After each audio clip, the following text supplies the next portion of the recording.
اعوذ باللہ من الشیطان الرجیم بسم اللہ الرحمن الرحیم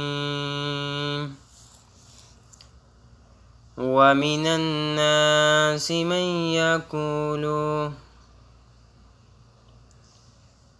آمنا باللہ وبالیوم الآخر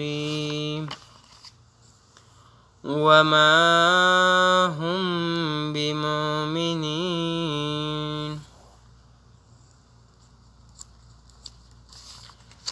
میرے بھائیو، اللہ رب العزت اپنے پاک کلام قرآن کریم فرقان رشید میں آیت نمبر 7 سے 8 کے درمیان میں فرما رہے ہیں کہ بعض لوگ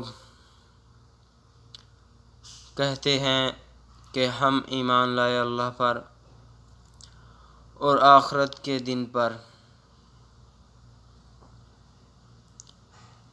قیامت پر۔ میرے بھائیوں، لیکن اللہ رب العزت فرما رہے ہیں لیکن در حقیقت وہ ایمان لائے ہی نہیں۔ میرے بھائیوں، اس آیت کا شان نزول تو علماء اکرام بتائیں گے، لیکن میرے بھائیوں نبی پاک کی ایک حدیث ہے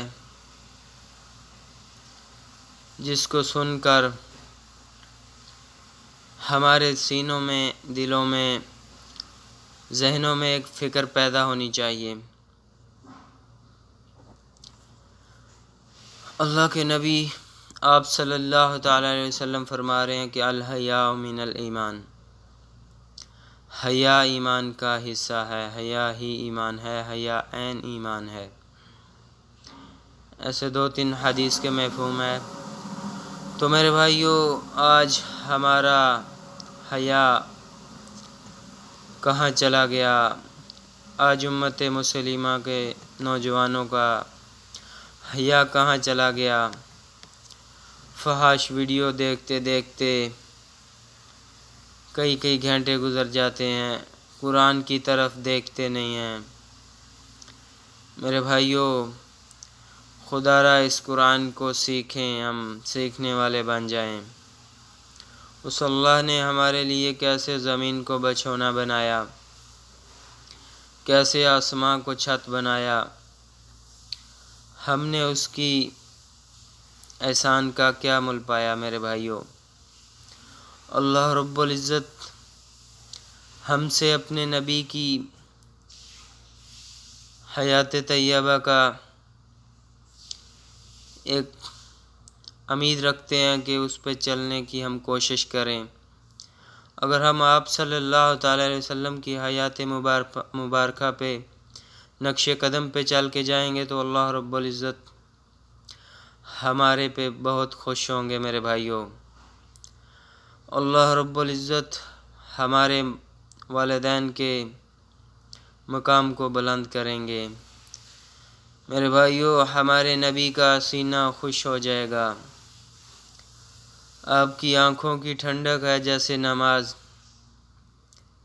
نماز پڑھنا امت مسلمہ نے بہت کم کر دی۔ میرے بھائیوں، فجر کی نماز،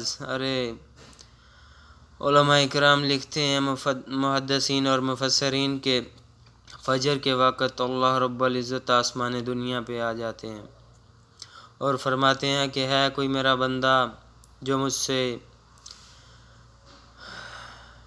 رزق مانگے میں اسے رزق عطا کروں، ہے کوئی میرا بندہ جو مجھ سے بخشش مانگے میں اسے بخش دوں، ہے کوئی میرا بندہ جو مجھ سے عزت مانگے میں اسے عزت دوں۔ میرے بھائیوں، آج ہم فجر کے سجدوں کا حیا کیوں نہیں کرتے؟ اللہ کی اس بات کا حیا کیوں نہیں کرتے کہ ہمارے رب نے ہم پہ کتنے احسان کیے ہیں، کتنی نعمتوں کا نزول کیا ہے؟ ہم اس کا حیا کیوں نہیں کرتے؟ میرے بھائیوں، آج ہمیں اپنے حیا کا، اپنے ایمان کا فکر ہونا چاہیے۔ غلطی تو ہر ایک انسان سے سرزد ہو جاتی ہے میرے بھائیوں، لیکن ندامت مند ہونا یہ بہت اچھی بات